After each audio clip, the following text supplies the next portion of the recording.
Welcome to Always On Call, the show about caregiving by caregivers. I'm Kris. We have a special giveaway later on in the episode, so stay tuned for that. When a loved one begins to show signs of cognitive decline, it's a good time to start thinking about the care they will need and learning about what resources are available to best support them.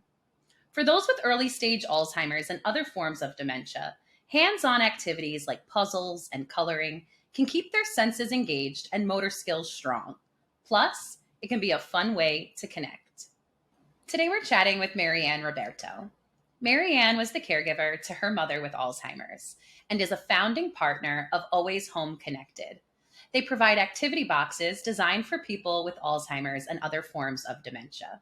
Mary Anne, thank you so much for joining the show. Thank you for having me. What was your journey as a caregiver like, and how did it lead you to start Always Home Connected?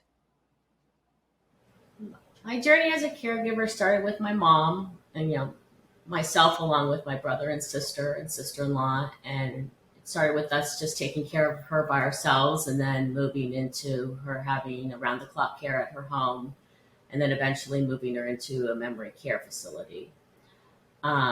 She passed away 7 years ago.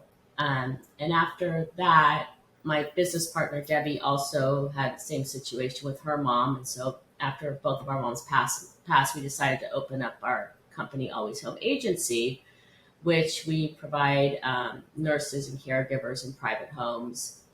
And then COVID hit.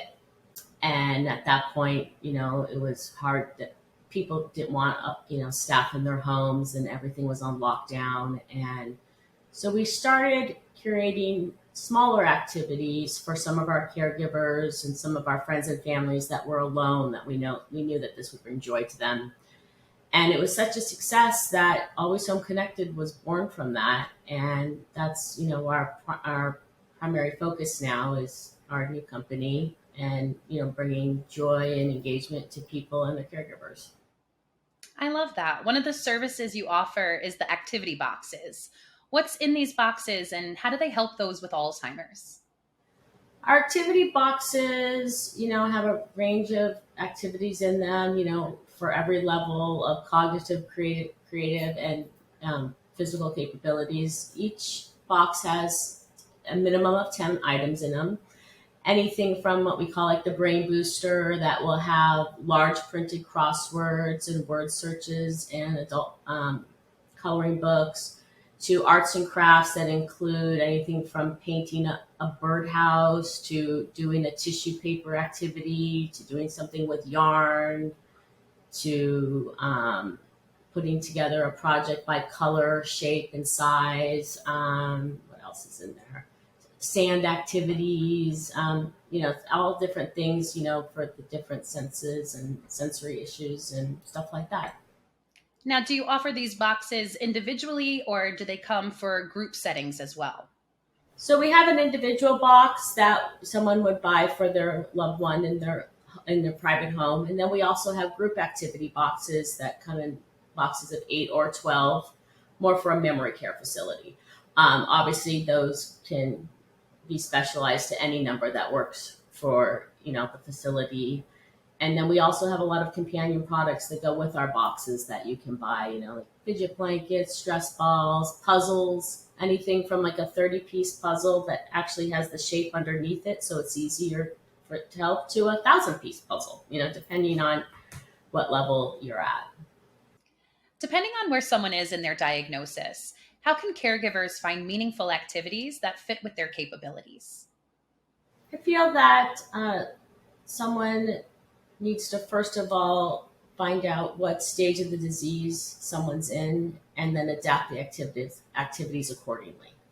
Like from my experience, like in the earlier stages, getting activities and stuff that they've always done in their past, but maybe adjusting some of those or giving more support towards those activities. Like for instance, my mom loved doing crossword puzzles.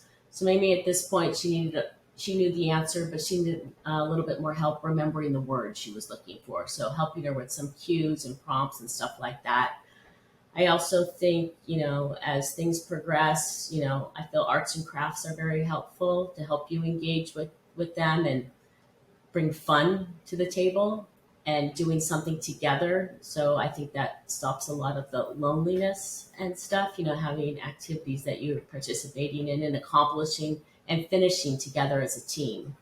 I always find really important. And then, in later stages, music and smelling things and feeling things like fabrics and different kinds of textures and stuff, I always feel are super, super, super helpful. But I think, the most important thing is just working with them and adjusting with them. And the most important thing, not letting any frustrations for them come out and making their day go by as great as it can. What has the transition been like going from a caregiver to creating a care agency? I think my number one reason wanting to create, to start an agency along with my partner is all the wonderful experiences I had with caregivers with my mom. And going through a lot of different agencies, like learning the things that I love the most from each one of them. And then most importantly for me, it was about how to support the caregiver. Because I feel sometimes everyone really focuses on the loved one and forgets about the caregiver. And that's just as important too, for that relationship, whether that caregiver is a hired caregiver or your daughter, or granddaughter or whatever the case may be. I mean, during COVID, I actually went back to school and became a CNA because with all the different nurses we'd hired, I thought the most important thing for me to learn the most about was actually the CNA. And I learned so much, and just my respect level changed so much on that. And I really think it's helped me not as much with patients or clients, but with the staff and the caregivers. I love that. What advice do you have for someone out there whose loved one was just recently diagnosed with Alzheimer's? I think for me, the thing that I wish I would have known, and I could probably speak for my siblings as well, is that to realize, you're starting a marathon, it's not a sprint. And I think at the beginning, when you get this diagnosis about your loved one, you already feel like you're behind schedule on what you're supposed to do. And so I wish I would have just maybe taken the time to sit back and realize it's okay for today and, educate myself more, ask more questions, find other people that are going through the same things and have a better support group. And then from there, I think it helps you create your roadmap for, how you're going to help your loved one. As you look back on your caregiver experience, what is one thought that comes to you? I think it would be to not forget to celebrate the moments of joy.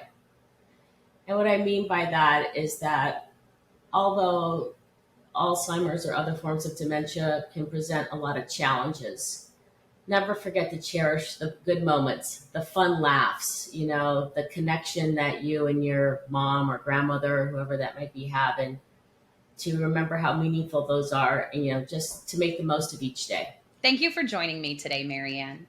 If you'd like to hear more about Mary Anne's story and the work that she does with Always Home Connected, we have more information in the show notes. Patience Rising is offering a giveaway of activity boxes for Mary Anne's agency. All you need to do is connect with us through email at podcast@patiencerising.org. The awesome staff at Patience Rising will randomly pick 5 winners to receive an activity box.